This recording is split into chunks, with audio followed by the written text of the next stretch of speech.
이 시간 함께 살펴보실 하나님 말씀은 야고보서 3장 2절 말씀과 시편 19편 14절 말씀입니다. 두 절이기 때문에 저 여러분이 함께 읽도록 하겠습니다. 2절입니다. 우리가 다 실수가 많으니 만일 말에 실수가 없는 자라면 곧 온전한 사람이라 능히 온 몸도 근래 씌우리라. 나의 반석이시오 나의 구속자이신 여호와여, 내 입의 말과 마음의 묵상이 주님 앞에 연락되기를 원하나이다. 아멘.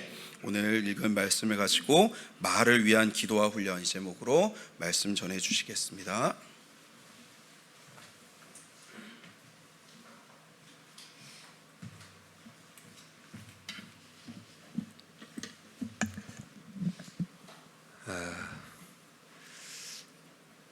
자주는 아니지만 백오대영동교회에 와서 여러분을 뵈면 마치 편안한 고향 온 느낌이라 너무 좋은데,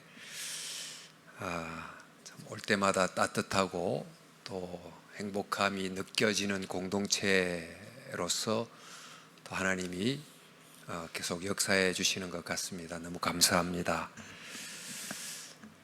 원래 설교는 짧을수록 좋은데 오늘 좀 좋은 설교 되기는 걸렸다 싶습니다. 약간 조금 길더라도 양해해 주시면 좋겠습니다.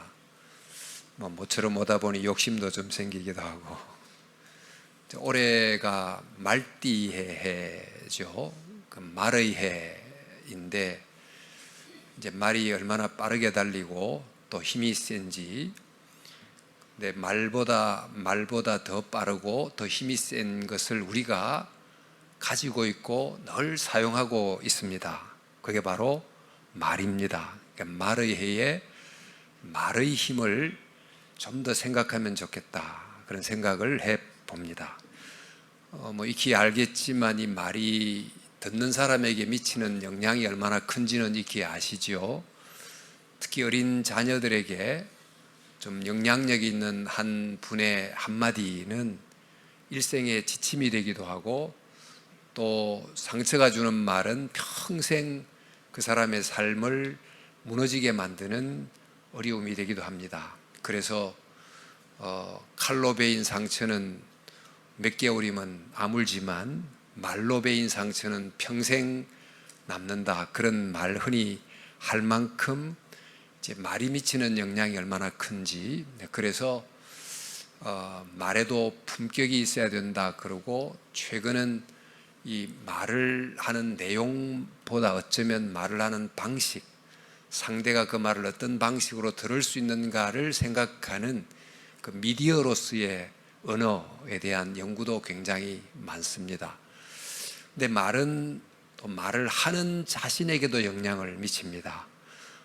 우리가 정말 말을 하는데 나름 말을 하는 투가 있고, 또 일정한 관점으로 말을 계속하다 보면 부정적인 관점으로 늘 말을 하는 사람, 좀 힘들지만 그래도 좀 긍정적인 관점으로 말을 하는 사람은 지금 당장은 몰라도 시간이 좀 지나면 서서히 그 말이 말하는 자기 자신에게 어떤 결과를 미치는지가 결국 삶을 통해서도, 인격을 통해서도, 표정을 통해서도 나타나게 되어 있습니다. 요즘 또 그 명상하고 묵상한다는 사람들 간혹 있습니다만, 사실 이 생각을 가지고 생각을 다스릴 것 같지만 그러지 않고 침묵을 한다 할지라도 그 침묵을 통해서 어떤 생각은 언어로 하게 되어 있습니다. 그러니까 어떤 언어를 사용하느냐가 생각을 지배하고 마음을 지배하는 이만큼, 정말 어릴 때부터 어떤 언어를 배우고 평생 어떤 언어를 사용하느냐가 내 인생에 미치는 영향이 매우 크다고 할 수 있습니다. 그런데 성경이 알려주는 또 하나 말에 대한 영향력은, 말은 타인이 듣기도 하고 말하는 내가 듣기도 하지만 말을 하도록 지으신 하나님이 들으신다라는 구절이 있습니다. 예수님이 사람이 무슨 무익한 말을 하든지 심판날에 그 말에 대하여 신문을 받으리니 너의 말로 어렵다함을 얻고 너의 말로 정죄함을 받으리라. 그러니까 하나님이 내가 무심결했던 말도 하나님이 들으신다는 이야기 아닙니까? 그리고 구약 성경 보면 민수기 광야를 방황했던 1세대 출애굽 세대들이 주로 어떤 말을 많이 했습니까? 사실 그들 앞에 펼쳐진 희망찬 가나안이라는 내일이 있음에도 불구하고 지금 당장의 어려움 앞에서 희망의 내일을 잃어버린 채 끊임없이 불평하고 또 그들이 고통했던 오히려 애굽으로 환애굽 돌아가자 이런 정말 하나님 기뻐하지 않는 말을 했는데 하나님이 다 들으셨고 결국 그들의 말대로 정말 광야에서 다 불평하는 새들이 생애를 끝마치게 된 장면을 우리가 봅니다. 이처럼 말이라는 것이 굉장히 영향력이 큰데 사실 이 말은 소통의 수단으로 주어진 것을 넘어서서 이 하나님의 형상으로 창조된 인간이 하나님을 대신해서 세상을 다스릴 수 있도록 주신 가장 중요한 도구이기도 합니다.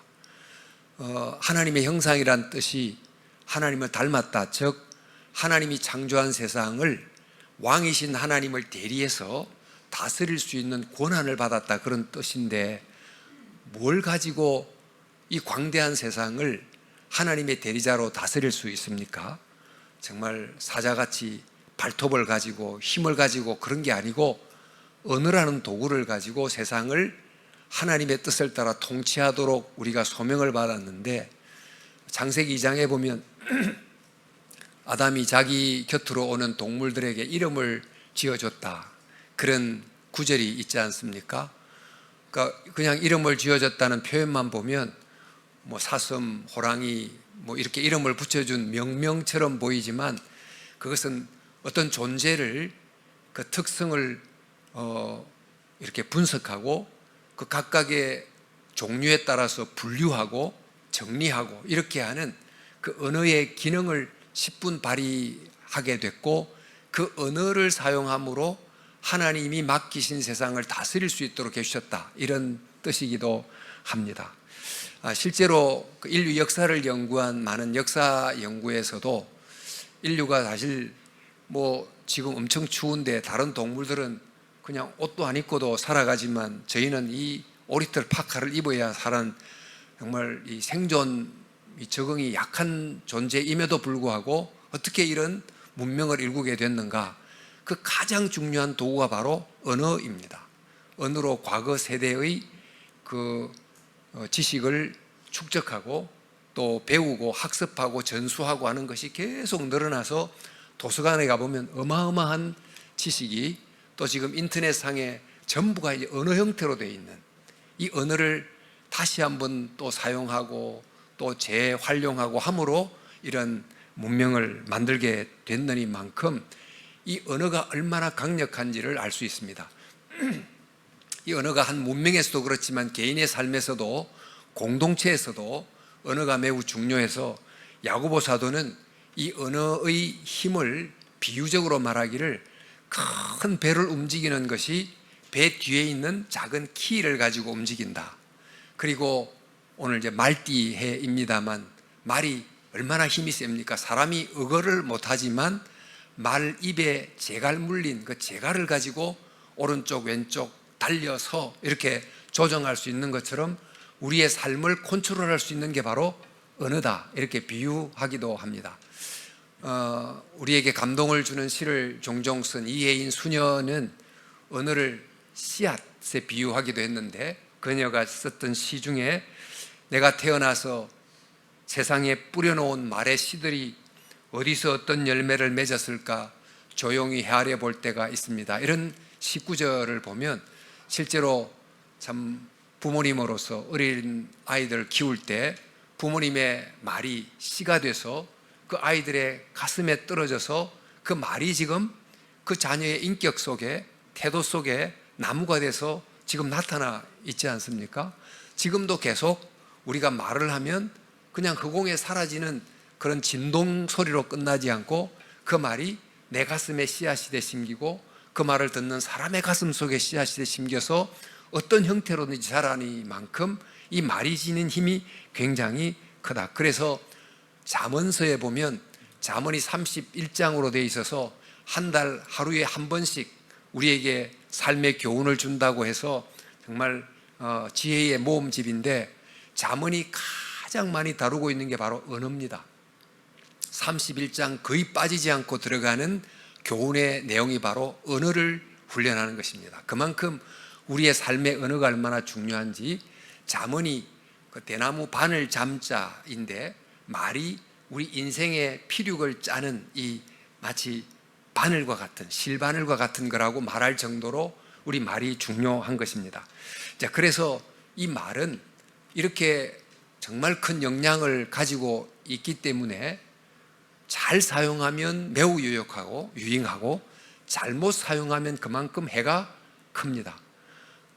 칼도 예리할수록 훈련된 사람이 잘 사용하면 사람을 살리지만 잘못하면 사람을 죽이듯이 내가 늘 사용하는, 정말 사소하게 생각하지만 그냥 툭툭 내뱉는 이 말이 얼마나 큰 영향을 끼치는가를 생각해 볼 때 이것을 잘 사용해야지, 그러지 않으면 내가 남에게도 나에게도 해를 끼칠 수 있다. 따라서 지금까지 말을 사용해 왔고 앞으로도 살아있는 동안 끊임없이 말을 하며 살아갈 텐데 어떤 말을 사용하면서 살아야 될까? 그것을 성경을 통해서 한 번 더 살펴보려고 합니다. 특별히 믿는 사람이기 때문에 믿는 사람으로서 할 수 있는 이 참 아름다운 말의 훈련을 하면 이 말이 주는 큰 축복을 누리게 될 줄로 믿습니다. 그 첫 번째 말은 바로 믿음의 말입니다. 여러분, 우리 종종 긍정적인 말을 합시다, 그런 말을 많이 들어오셨을 텐데, 긍정적 사고방식을 가르치는 사람들은 우리가 삶이 참 어려움에 처하게 됐을 때 심리적으로 위압감을 느끼고 스스로에게 부정적인 말을 하곤 하기 때문에 마음속에 용기를 북돋아 주려고 나는 할 수 있다, 이런 말을 되뇌이게 하는 좀 심리적 자기의 어떤 투사를 가르치는, 그런 긍정적 말을 가르치는 경우가 있습니다. 근데 그 말이 나쁜 건 아니지만 좀 차원으로 말하면 조금 좀 1차원적이라고 할 수 있겠어요. 성경은 어떻게 가르치나? 여러분, 하나님이 창세기 1장에 보면 태초에 천지를 창조하셨는데 어떻게 창조하셨습니까? 말씀으로 창조하셨다 되어 있지 않습니까? 어떻게 말씀으로 없던 물질이 생겨나나 1장 읽으면서 질문을 많이 하셨을 것 같습니다. 근데 언어의 기능을 살펴보면 언어는 이미 있는 현실을 묘사하는 기능이 있습니다. 지금 불이 없으면 어두울 텐데 불이 밝습니다. 지금 현실을 묘사했습니다. 근데 이 있는 현실을 보면서 느껴지는 내 감정을 표현하는 기능도 있습니다. 불이 밝으니 내 마음이 기뻐요. 그럼 내 감정을 표현하는 언어적 기능이 나타난 거죠. 근데 이런 기능만 있는 게 아니고 언어에는 현실을 변화시키는, 때로는 현실을 창조하는 기능이 있습니다. 어떻게 언어가 현실을 바꾸나 싶으시죠? 지금 제가 저기 뒤에 계신 집사님께 문 좀 열어주세요 이래 말하면 집사님이 그래요 하고 문을 여실 거예요. 그럼 제가 말을 했는데 닫힌 문이 열렸습니다. 현실이 바뀌었죠. 만약에 여러분 굉장히 권세 있는 사람이 어떤 일을 하겠다고 계획하면 전혀 없던 일이 일어날까요? 안 일어날까요? 대통령이 권위를 가지고 내가 1년 안에 어떤 도시에 어떤 회사를 명령해서 지부를 옮기도록 하겠습니다 하면, 사장님, 대통령이 하면 없던 현실이 있게 되는 것입니다. 말이 이렇게 현실을 바꾸는 능력이 있습니다. 하나님의 말씀은 이런 권세를 가지고 있기 때문에 말이라고 하는 것은 단순히 현실을 묘사하거나 자기 감정을 표현하는 걸 넘어서서 이 말은 현실을 바꾸는 놀라운 능력이 있다는 것을 기억해 볼 필요가 있습니다. 성경에 종종 하나님은 전능하신 하나님이다, 그런 말이 나오지 않습니까? 그러니까 전능하다는 말은 뭐든지 하실 수 있다는 건데 어떻게 하십니까? 그러니까 구약 성경에 보면 전능하다는 이 좀 추상적인 하나님의 속성을 만군의 여호와 이렇게 표현해요. 그 만군이란 말은 수많은 천군 천사를 부하로 부리는 주님이시다, 그런 뜻이잖아요. 여러분, 어떤 권세 있는 분이 어떤 일을 해낼 때 어떻게 합니까? 예수님이 로마 백부장 하인의 병을 고쳤던 사건을 기억하시죠? 백부장이 예수님께 자기 종을 보내가지고 여러 상황을 이야기한 다음에 제 하인의 병을 고쳐주세요. 그래서 예수님이 백부장의 집에 가려고 하니까 백부장이 하는 말이 저희 집에 오심을 감당치 못하겠사오니 다만 말씀으로만 하옵소서, 그렇게 답을 했어요. 사실 이 백부장이 그 당시 노예사회에서 노예 한 사람 병들었으면 돈 주고 사면 되는 그런 사회였음에도 불구하고 노예 한 사람의 아픔을 참 이해하는 상당히 따뜻한 사람이었을 뿐만 아니고 예수님이 그 당시 랍비어로서 점령군 로마 장교의 집에 방문하면 생길 수 있는 여러 가지 스캔들을 생각해서 예수님을 위해서 감히 저희 집에 오시면 영광이긴 하지만 예수님이 저희 집에 방문함으로 생길 수 있는 여러 가지 뒷담화, 복잡한 것을 염려해서 오시지 않으셔도 말씀만 해도 당신은 하실 수 있는 분이니 그저 말씀만 하세요, 이렇게 이야기를 하신 겁니다. 근데 예수님이 이 백부장 이야기를 듣고 내가 이스라엘 중에 이만한 믿음을 본 적이 없다라고 칭찬을 하셨는데, 이 백부장이 어떻게 이런 말을 하게 됐는가? 백부장은 100명의 부하를 거느린 장교입니다. 늘 윗상관으로부터 어떤 임무를 지시받으면 자기는 어떻게 할까요? 자기가 직접 안 하고 100명의 부하들을 향해서 이렇게 해 하고 지시를 합니다. 그러니까 일주일 내에 저기에 진지를 하나 만들어 라고 하는 명령을 내리면 100명이 알아서 축축축 해가지고 일주일 되면 없던 진지가 딱 생기지 않습니까? 바로 이런 경험에 익숙했던 백부장이 자기는 어떤 일을 자기의 말로 하면 100명이 움직이는 어떤 일을 하기 위해서. 그런데 자기가 아무리 말을 해도 하인의 병을 고칠 만큼의 어떤 능력을 가진 종이 없기도 하고 그런 능력이 없지만 예수님은 100명 정도가 아니 사람이 아닌 사람 속에 있는 세포와 또 여러 병균 같은 문제를 해결할 수 있는 그런 그 원인을 치료할 수 있는 능력을 가지신 분이니까 이 권세 있는 분의 말씀을 하게 되면 이 말을 듣고 천군 천사가 움직이듯이 그 예수님의 말씀을 순종하여 하인이 앓고 있는 병이 나을 수 있다고 믿었던 거예요. 그 백부장이 자기가 겪었던 경험에 비추어서 예수님은 자기보다 훨씬 높은 정말 하나님의 능력을 가진 권세이시니 부릴 수 있는 종들이 얼마나 많습니까? 그래서 필요하고 이 일을 할 수 있는 누군가를 시켜서 이 하인의 병을 고칠 수 있을 줄 믿습니다. 이렇게 했더니 실제로 병이 고침을 받게 되는 기적을 경험하지 않았습니까? 자, 이처럼 이 말이라고 하는 것이 보면은 굉장히 놀라운 이 권세의 능력을 갖고 있습니다. 따라서 우리는 어떤 말을 해야만 되는가?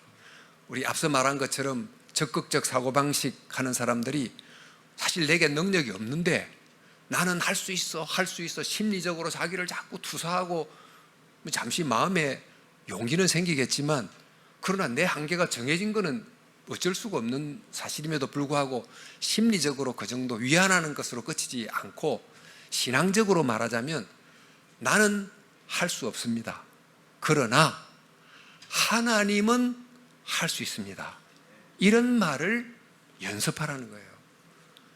우리 여러 상황 앞에서 내가 할 수 있는 일이 있습니다. 그럼 내가 내 능력으로 하면 되지만 내가 할 수 없는 일이 얼마나 많습니까? 그 일 앞에서 어떻게 말하시나요? 나는 할 수 없습니다. 그리고 이제 주저앉기도 하는데 나는 할 수 없으나 하나님은 뜻하시면 할 수 있습니다. 이런 말을 할 수 있어야 된다는 것입니다. 여러분, 모세가 애굽으로 가라는 부름을 받았을 때 모세가 그때 미디안 양치기로 있었을 때입니다. 양치기 신분에서 내가 애굽의 가본들, 그 애굽의 황제 파라오가 어떻게 내 말을 듣겠습니까? 해서 나는 못합니다. 그 말이 맞지요. 그런데 여호와 하나님께서 어떻게 합니까? 모세, 너가 당시 왕자로서는 왕자의 신분을 믿고 나는 할 수 있어 이러다가 한번 나섰다가 크게 실수하고 이 도망쳐가지고 광야에 살고 있는데, 지금 너는 할 수 없지만 야훼 나 하나님이 함께하면 너는 할 수 있어, 이런 믿음을 심어주고 그 믿음의 말을 하고 애굽으로 가게 하지 않습니까? 구약에 보면 야베스란 인물, 야베스의 기도라고 알려져 있는데, 이제 이 야베스란 인물을 한번 보면 야베스가 고통이란 뜻입니다. 원어적으로. 사실 이게 별명인지 본명인지는 사실 정확하지는 않습니다만은, 이 아이가 태어났을 때 장애를 갖고 태어날 수도 있고, 또 태어나자마자 아버지가 전쟁이 당시에 많으니까 아버지가 전사를 해서, 또 아이가 앞으로 미래가 너무나 고통스러울 게 너무 정말 당연하게 됐던 상황에 그런 별명 혹은 본명으로 불려졌을 가능성이 있습니다. 이런 아이가 자랄 때 주위로부터 어떤 이야기를 들었을까요?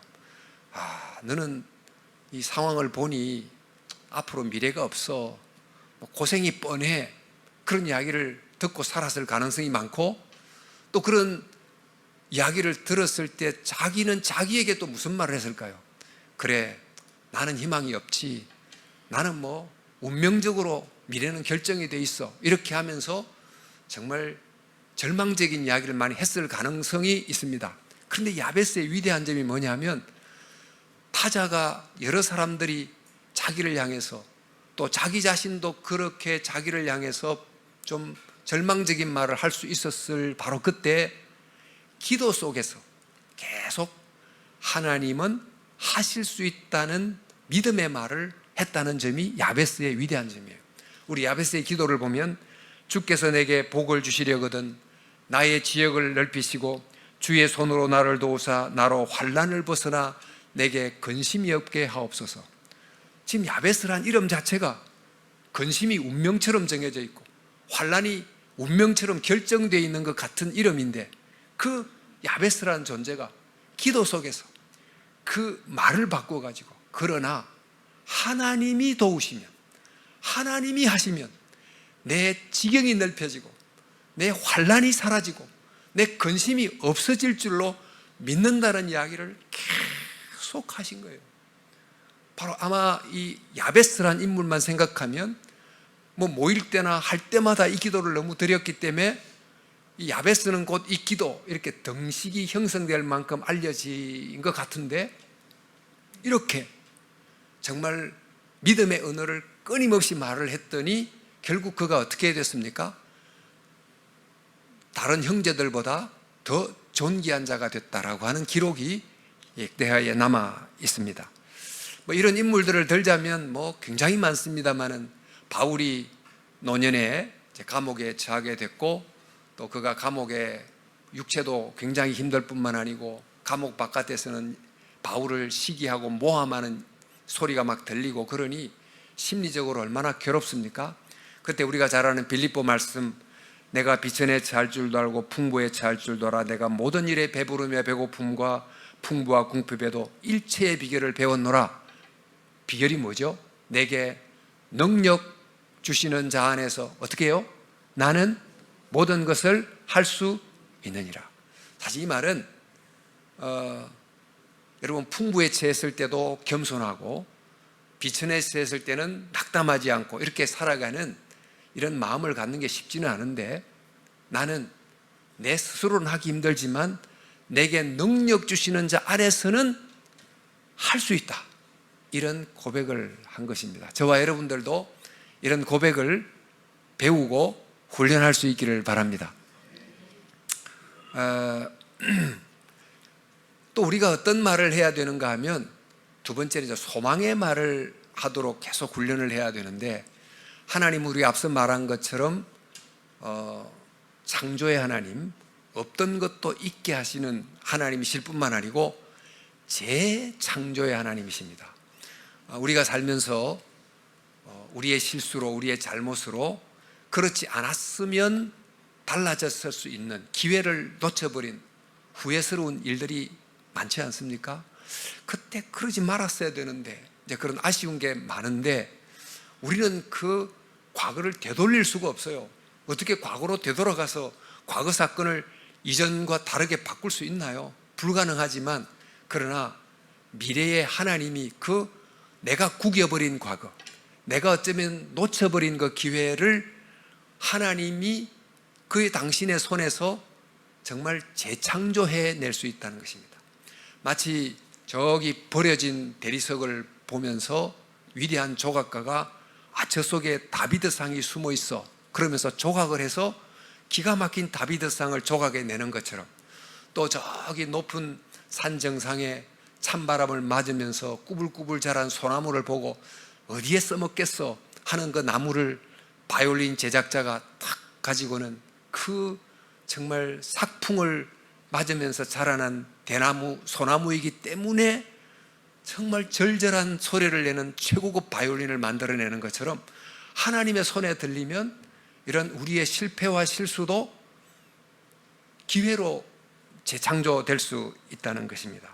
그래서 하나님은 사실 이런 점에서 검은색, 밝은색, 다양한 색깔을 가지고 작품을 만들어낼 수 있는 예술가 하나님이라고 볼 수 있는데, 로마서 8장 28절에 보면 하나님을 사랑하는 자 곧 그 뜻대로 부르심을 입은 자들에게는 모든 것 속에는 좋은 것과 나쁜 것, 실패한 것, 아픈 것 다 가지고 합해서 작품을 만들어낸 하나님이시다, 이렇게 쓰고 있지 않습니까?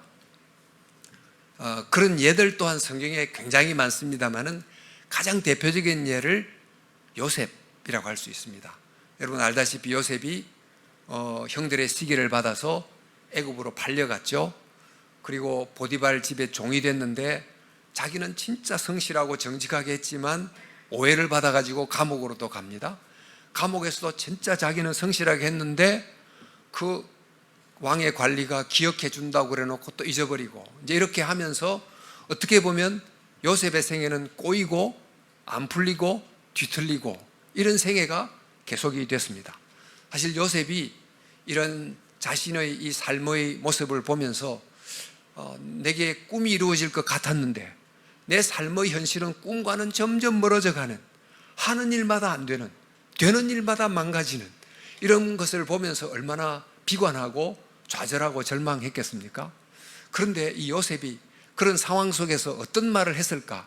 사실 요셉이 했던 말이 성경 속에 기록이 되어 있지 않습니다만 추측할 수 있는 것은 이 보디발 아내의 유혹 장면에 있어서 요셉이 하나님이 보신다는, 주의 눈이 보시는데 내가 어떻게 득죄하리요, 이런 말을 하고 그 자리를 피했던 것을 봐서 요셉은 계속해서 지금 내가 안 풀리는 것 같지만 그런 나를 한 분이 보고 계신다, 내게 꿈을 주신 그 하나님이 보고 계시니까 지금 이런 일이 참 안 풀리는 것 같은 일들도 이 상황을 보고 계시는 하나님이 다시 만들 수 있다는 그런 소망을 절대로 놓치지 않은 것 같습니다. 그런데 결과가 어떻게 됩니까? 결국 애굽의 총리가 되지 않습니까? 근데 애굽의 총리가 된 것을 역으로 한번 생각해 보면, 만약에 요셉이 자기 인생에서 지워버리고 싶은, 형들에게서 배신받아서 구덩이에 빠지고 팔려갔던 내 생에 이런 과거는 없었으면 좋겠어 하는 이 과거가 없었다면, 보디발의 아내에 의해서 모함을 받아가지고 너무너무 억울하게 감옥에 갔던 이 상황은 좀 없었으면 좋겠는데, 이 상황이 없었다면 애굽의 총리가 됐을까요? 어쩌면 그 슬픈 과거 때문에 그 정말 고통스러운 추억이 애굽의 총리가 되는데 꼭 필요한 재료가 됐던 것을 보면서 하나님의 손에 의해서 우리가 때로 실수로 잘못으로 힘들게 만든 내 삶의 과거까지도 하나님이 미래를 위해서 재료로 사용하실 수 있기 때문에, 내가 과거에 어떤 잘못을 했을지라도 실수를 했을지라도 이제 끝났다라고 말하지 말고, 아니야, 끝나지 않았어, 다시 하나님은 재창조할 수 있어. 이런 소망의 말을 계속해서 할 수 있어야 된다는 것입니다. 제가 목회할 때 한 자매님이 있었는데, 이분은 농촌교회 아주 가난한 목사님의 딸이었는데요, 피아노를 너무 좋아해가지고 어릴 때부터 피아노를 이렇게 어깨너머로 배워가지고 결국 본인이 농촌에서 제대로 고급 레슨을 받지 못한 상황에서 어떤 서울에 있는 한 대학에 피아노과에 입학을 했어요. 근데 입학을 했지만 또 그런 예술 분야는 훨씬 높은 좀 사사도 받아야 되는데 그런 형편은 못 돼서 피아노는 좋아해서 피아노는 열심히 하고 또 아르바이트 다니고 교회하고 이렇게 이제 지내다가 결국 졸업하고도 이제 유학은 형편이 돼서 못 가고 이제 그랬는데, 그 어려운 시기를 어떻게 통과했는가? 이제 교회가 이제 특별 새벽 기도회를 가끔씩 하고, 마치고 나면 이제 성도님들이 그 은혜 받은 걸 갖고 기도를 하잖아요. 그러면 피아노 후주를 한 20분, 30분 이제 반주자가 해주는데, 그때 이제 이 자매님이 그 청년 때 잠이 많을 텐데 새벽같이 일어나 가지고 와서 반주하고 후주하고 이렇게 가는 거죠. 그래서 제가 이제 그 자매 상황을 아니까 가서 이름을 부르면서, 지금은 어려운 걸 제가 아니까 너가 앞으로는 반드시 잘 될 거야. 너는 끝이 좋을 거야. 내가 그러면서 등을 두드리면서 이야기를 했는데, 사실 이야기한 저는 잊어버렸는데 그 이야기를 들은 자매는 그 말을 하나님이 준 말로 기억하고 그 말을 붙들고 계속 살아간 거예요.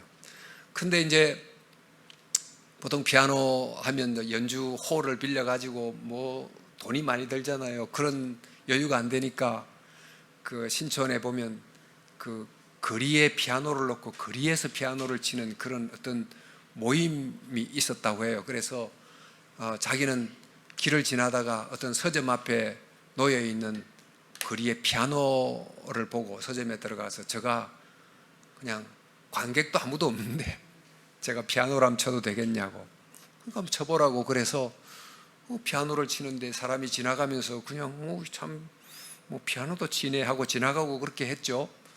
근데 어떤 한 사람이 그 거리에서 피아노를 치는 이 자매의 이쪽에 버스킹이라고 하는 그 장면을 찍어서 유튜브에 올렸는데, 지금 거의 약 980만 회 조회가 났으니까 1000만 뷰를 이제 앞두고 있습니다. 이제 그 어떤 중간쯤으로 시점에 교보문고 PD 한 사람이 그 유튜브를 보고, 교보문고는 이제 유명한 작가들의 북 콘서트를 하는데, 북 콘서트 컨셉을 이런 연주하는 자매가 좀 용기도 있어 보이고 그래서 연주도 하고 또 북 콘서트 대담도 하고 이런 사회를 일단 한 번만 맡겨보자. 이제 공지영 작가와의 북 콘서트 첫 걸 한 번 맡겼는데 꽤 잘해서 한 번 더, 또 한 번 더 이러다가 지금 7년째 메인 북 콘서트 진행자가 됐어요. 그리고 이제 최근에는 이제 차인표 씨가 소설을 썼고 그게 영어로도 번역이 돼서 이제 유명한 소설가가 됐습니다만은, 그 차인표 씨의 북 콘서트에 정말 단골 북 콘서트 진행자로 지금 함께 다니고 있을 정도로. 근데 이런 이 자매인데, 자매가 그때 정말 좌절하고 포기하고 그랬다면 어떻게 됐을까요? 그러나 그 한마디, 반드시 끝이 잘 될 거야, 앞으로 잘 될 거야, 이 소망의 말 한마디를 붙들고 거리에서 아무도 관심 갖지 않는 피아노를 이곳저곳에서 연주한 그 어떤 게 계기가 돼서 오늘을 만들어내는, 그 하나님께서 이런 것을 사용해서 미래를 만드신다. 그래서 우리는 어떤 말을 해야 되는가 하면 하나님에 대한 소망의 말. 하나님은 과거를 재창조하시고 아직 끝이 아니고 미래는 달라질 수 있다. 이런 적극적인 긍정의 말을 해야 될 줄로 믿습니다. 우리가 대한민국이 굉장히 잘 살지만 또 빛이 밝은 만큼 어두움도 굉장히 짙은 나라여서 자살률이 세계에서 제일 높은 OECD 국가 중에 평균보다 2배, 그리고 청년들 자살률이 매우 많은 그런 나라인데, 저는 이 통계를 보면서 이 자살이라는 극단적 선택을 한 사람들이 그냥 어느 순간에 극단적을 선택을 했겠습니까? 그 전에 자기를 향해서 얼마만큼 절망의 말을 많이 했을까요? 아마 수천 번을 했을 거예요. 내 인생은 왜 이래? 나는 왜 이래 안 풀려? 나는 아마 희망이 없는 것 같아. 이런 말을 스스로 되뇌이면서 수천 번 하다가 어느 계기로 그 극단적 선택을 했을 거란 말이죠. 그런데 바로 누군가가 그를 만나서 그 말 방향을 좀 터닝을 할 수 있었다면, 그때 소망의 말을 할 수 있게 됐다면 어떻게 됐을까? 그런 제 생각을 해 보기도 합니다. 저와 여러분들이 정말 앞으로 우리 펼쳐질 세상이 어떻게 될지 예측 불가능한 세상입니다. 그러나 이럴 때일수록 믿음의 말을 자꾸 훈련하고 소망의 말을 훈련하며 살아가야 될 줄로 믿습니다. 또 우리가 또 어떤 말을 연습해야 되는가 하면 사랑의 말을 연습해야 된다는 것입니다. 하나님은 창조의 하나님이실 뿐만 아니고 재창조의 하나님이신데 그보다 더 한결같은 사랑의 하나님이시죠. 여러분, 우리는 우리 자아를 어떻게 형성해 가는가? 사실 우리 자아는 매일 아침 거울을 보면서 거울에 비친 나를 보면서 나는 누군가를 생각하며 살아갑니다.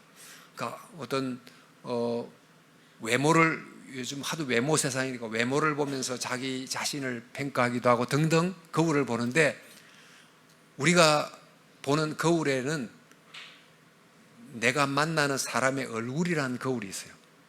이른바 타자의 거울인데, 수많은 사람들을 만날 때 그 사람들이 나에게 대해서 보여주는 표정, 그 다음에 말투, 그 다음에 뭐 인상, 이런 것들을 통해서 그 사람이 나를 어떻게 대하고 있구나를 통해서 나를 생각하는 거예요. 그러니까 이른바 수많은 사회적 거울들을 만납니다. 어릴 때 주위에서 확 좋은 이런 사회적 거울이 되는, 선생님도 긍정적으로 아이를 봐주고 이런 좋은 사회적 거울을 만나면 건강한 자아상이 형성이 되지 않겠습니까?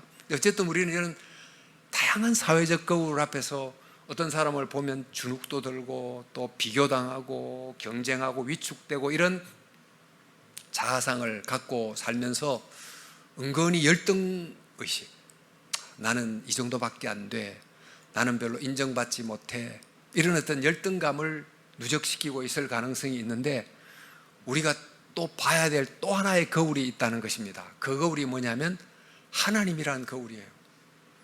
그럼 하나님이란 거울, 우리 하나님의 말씀을 보면 그 하나님의 말씀을 통해서 하나님의 얼굴을 사실 보는 듯하게 주님을 바라보지 않습니까? 우리 모두는 하나님의 얼굴을 바라보는데 하나님은 우리를 향해 어떻게 바라보실까요? 그러니까 재판관의 엄숙한 얼굴로 나를 바라보실까? 아니면 사랑하는 정말 엄마처럼 아빠처럼 우리를 정말 사랑하는 미소를 지으면서 나를 바라보실까? 예수님 안에서 하나님은 우리를 당신의 자녀 삼으시고 아들 삼으시고 딸을 삼으시고, 우리 스바냐서 말씀처럼 그가 너로 인하여 기쁨을 이기지 못하며 너를 잠잠히 사랑하며 너를 인하여 즐거이 부르며 기뻐하시리라. 하나님이 우리를 향하여 미소 짓는 얼굴로 바라보신다는 것입니다. 여러분이 자녀를 키울 때 지금 할머니도 계시고 할아버지도 계시고 부모님도 계시지만 손주 볼 때 그 아이의 방긋방긋 웃는 모습을 보면서 어떤 모습으로 아이를 바라보나요? 엄마의 그 웃는 모습을 보면서 아이가 자기의 자아상을 만들어가는 것입니다.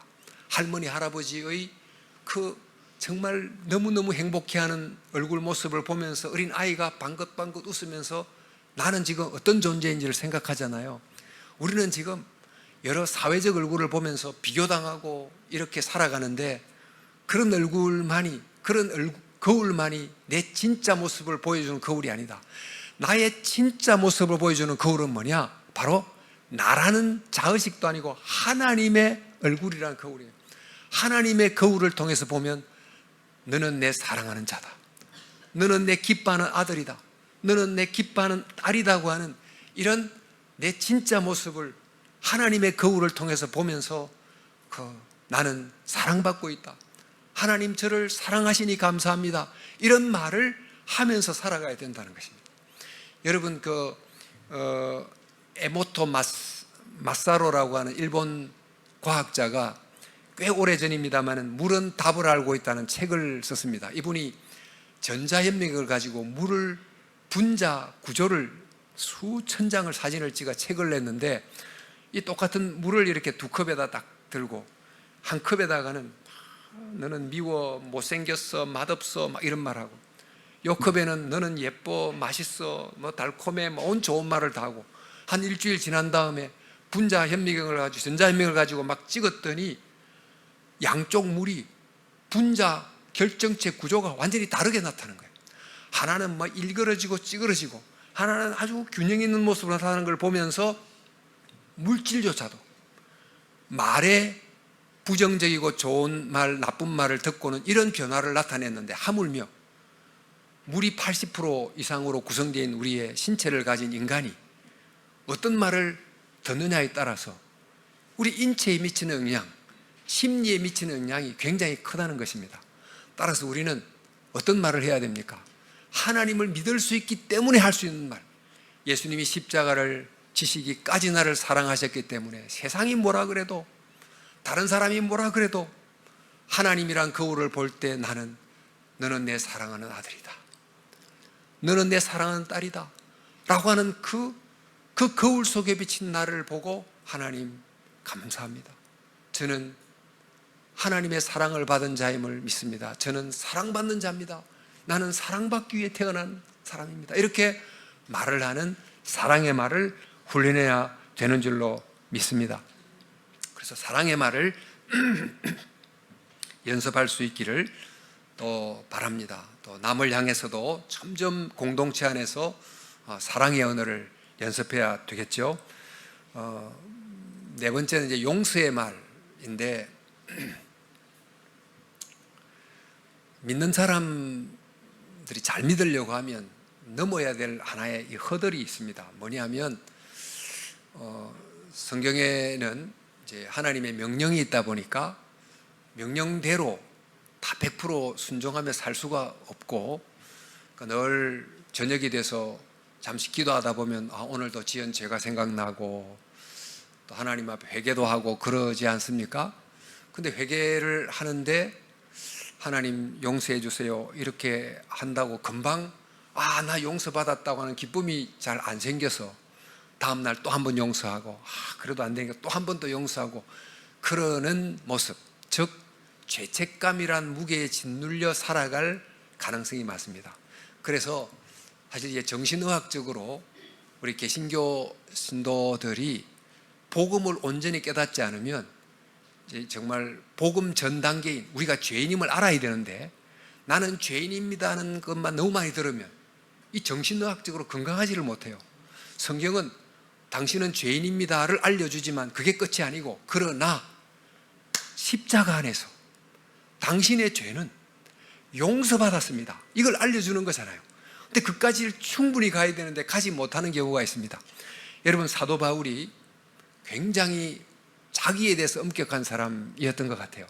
그는 초기 기독교인들을 어렵게 하고 좀 죽게도 만들었기 때문에 그의 과거의 일 때문에 죄책감도 많이 가졌을 뿐만 아니고, 사도가 된 이후에도 자기를 향해서 나는 죄인의 괴수다 이렇게 말을 했습니다. 그가 죄를 많이 지었다기보다 빛이 너무 밝으면 먼지 하나도 보이듯이 계시의 빛이 너무 밝다 보니까 자기 속에 조그마한 생각 속에 있는 죄성을 보고 오라 나는 공고한 사람이로다, 이렇게 죄의 무게를 많이 느꼈던 사람인 것 같습니다. 그런데 사도 바울이 죄의 무게를 느끼면서 살기만 했습니까? 그러지 않고 나는 죄인입니다, 그러나 로마서 8장 1절 2절 그러므로 이제 그리스도 예수 안에 있는 자에게는 결코 정죄함이 없나니, 한번 읽어볼까요? 이는 그리스도 예수 안에 있는 생명의 성령의 법이 죄와 사망의 법에서 너를 해방하였습니다. 바로 이 해방의 선언을 그가 하면서 나는 죄인이지만 죄가 많은 만큼 용서의 은혜의 크기가 더 크게 느껴진 거예요. 나는 용서받았다, 나 같은 죄인이 용서받았다고 하는 용서의 선언을 자기를 향하여 준 것입니다. 여러분, 그래서 우리가 건강한 의미에서 나는 죄인이다 하는 죄책감을 가져야 되나? 여기에만 묶이지 말고 예수 그리스도 안에 있는 용서의 선언을 듣고 죄인이지만 하나님의 죄보다 더 큰 은혜가, 내 죄보다 더 무궁한 십자가의 은혜가 나를 용서했다라고 하면서 하나님의 용서를 나를 향해 선포해서 죄책감에 너무 오랫동안 묶이지 않는 그런 용서의 말을 자기를 향해 많이 할 수 있기를 바랍니다. 마지막이 감사의 말입니다. 성경이 감사를 말하라고 얼마나 우리에게 가르치고 있습니까? 사실 감사의 말, 이것은 우리 피조물로서 또 구원받은 우리로서 마땅히 해야 될 말입니다. 이 감사의 말은 마땅할 뿐만 아니고 하면 할수록 좋습니다.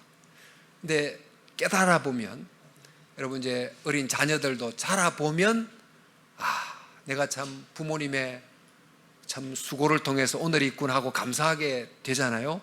우리도 신앙을 갖는다는 게 뭔가, 신앙을 갖는다는 것의 의미를 그 고 이어령 교수께서 이렇게 그 마지막 책에서 이야기를 한 것이 저도 가슴에 굉장히 와닿았는데, 아시지요? 이제 이어령 교수께서 딸 이민아 목사님에 의해서 회심을 하게 됐고, 또 암 투병을 이제 하다가 마지막 세상을 뜨게 되셨는데, 그가 마지막 때 김지수라고 하는 신문 기자와 함께 인터뷰를 하면서 그 이어령의 마지막 수업이라는 책을 출판을 하게 됐어요. 그 마지막 수업이라는 책에 참 감동적인 게 많은데, 이제 그분이 이런 말을 했어요. 뒤늦게란 말은 진짜 암을 투병하고 있는 이 순간입니다. 뒤늦게 생의 진실을 깨닫게 된다네. 모든 것이 선물이었다는 것을, 내 집도, 내 자녀도, 내 책도, 내 지성도 분명히 내 것인 줄 알았는데 다 기프트, 선물이었어. 내가 벌어서 내 돈으로 산 것이 아니었어. 내가 내 힘으로 이루었다고 생각한 게 다 선물이더라고. 이렇게 그가 고백을 했습니다. 신앙이라는 게 뭘까? 자꾸 생각해 보니까 결국 내가 지금 숨 쉬며 살아가는 것, 또 오늘도 하나님이 만든 공기와 물과 여러 생명체를 의존해서 살아간다는 이 자체가 이게 선물이구나. 이걸 깨닫는 것이 신앙의 가장 중요한 것이라고 생각되고, 그렇다면, 그게 진실이라면 거기에 대한 우리의 합당한 말은 어떤 말일까요? 감사. 그래요. 내가 살아있음에 대하여 감사하는 말이 아닐 수 없습니다. 그래서 그가 이제 하는 말이, 지성의 종착점은 영성이에요. 지성은 자기가 한 것이지만 그 다음에 영성은 오로지 받았다는 깨달음이에요.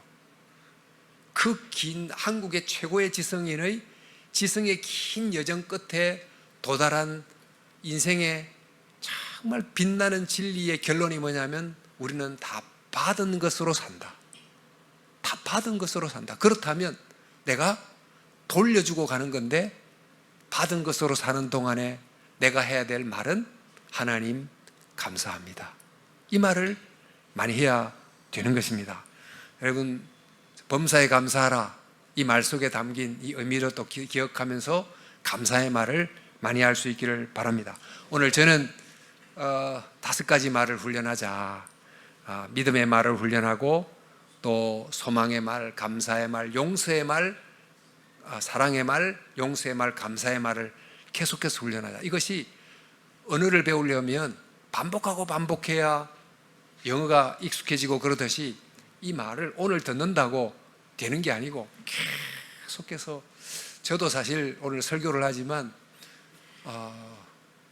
제가 이제 무슨 말을 나눌까 하다가 이 말이 나누고 싶었어요. 왜냐하면 저도 최근에 제가 저를 향해서도 자꾸, 사실 굉장히 심플한 메시지입니다. 오늘 굉장히 제가 이제 복잡한 게 아니고 심플한데, 하나님은 할 수 있습니다. 하나님은 미래를 다시 창조할 수 있습니다. 하나님은 나를 사랑합니다. 하나님 나를 용서했습니다. 하나님 감사합니다. 이 말을 자면서 계속 반복하고 잠자리 들고 이렇게 하려고 훈련하고 있습니다. 여러분들도 그렇게 할 수 있기를 바랍니다. 빅터 프랭클이란 사람 많이 들어보셨죠? 유대인 수용소에서 기적적으로 살아남아서 수용소 현실을 알렸을 뿐만 아니고 죽음의 수용소라는 책을 썼던, 그래서 로고 테라피라고 하는 심리학 하나의 흐름을 만들어내기도 했던데, 이분이 그 나치가 그 사람을 독방에 다 발가벗겨 가지고 탁 내던지면서 그러니까 자기가 가질 수 있는 자존감을 전부 깡그리 무너뜨리게 하고 그렇게 함으로 좀 인간을 이렇게 파괴시켜 갔던 이 나치의 고문 앞에서 이 정신과 의사였던 이 빅터 프랭클이 그때 가만히 생각하기를, 이들이 내게서 모든 것을 뺏어갔지만 이들이 내게 뺏어갈 수 없는, 아무것도 없이 진짜 완전히 알몸 덩어리로 딱 떨어졌으니까 뺏어갈 수 없는 최후의 한 가지가 있다. 그것은 이런 상황에 대해서 내가 반응할 수 있는 자유다. 내가 이런 상황에 대해서 어떻게 생각하고 어떻게 말하고 어떻게 태도를 선택할 수 있는지, 그 자유만큼은 나치가 절대 뺏어가지 못한다. 이렇게 하면서 나치는 그 비참한 상황에 몰아넣으면서 그 빅터 프랭클이라는 사람이 좌절과 절망과 자기 비하와 그런 부정적인 생각을 하도록 은근히 압력을 넣고 강요했지만, 자기는 그 속에서 그와 반대로 정말 나는 반드시 살아남아 가서 이 현실을 알리고 또 정말 의미로 살아간다는 이 내용을 알리겠다는 이런 생각을 함으로, 다르게 생각함으로 결국 살아남았는데요. 우리도 우리의 이 현실이 다양한 방식으로 우리를 억압하면서 부정적인 말, 비신앙적인 말, 절망의 말, 감사하지 않는 말을, 불평의 말을 하도록 우리를 이렇게 조여오고 있을 때, 믿는 우리는 어떤 말을 해야 되는가 하면, 그럴수록 우리 신앙인의 자유, 정말 선택의 자유, 나는 하나님을 믿는다는 믿음의 말을 끝까지 하리라. 나는 하나님이 살아계신 한 반드시 끝은 달라질 수 있다는 소망의 말을 하리라. 나는 세상이 나를 향해 뭐라고 할지라도 하나님은 나를 사랑한다는 사랑의 말을 하리라. 용서의 말과 감사의 말을 하리라. 이렇게 꾸준히 선택하며 살아가면 이 한 해 말의 해에 말을 잘 컨트롤함으로 말이 주는 풍성한 축복을 누리게 되고, 또 장기적으로 저와 여러분의 삶이 주님의 축복 안에 이루어질 수 있을 줄로 믿습니다. 바로 이런 은혜를 누리는 저와 여러분 될 수 있기를 주님의 이름으로 축복합니다. 하나님 아버지, 감사합니다.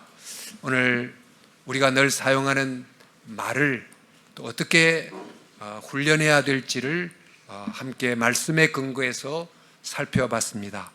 주님, 지금까지 우리가 습관적으로 해왔던 많은 말을 성경적으로 잘 바꾸어서 하나님, 믿음, 소망, 사랑, 용서, 감사의 말을 자꾸 훈련함으로 우리의 말을 통한 하나님의 축복을 풍성히 받는 이 한 해 될 수 있도록 우리 모든 백옷 영동교회 성도들을 축복해 주시옵소서.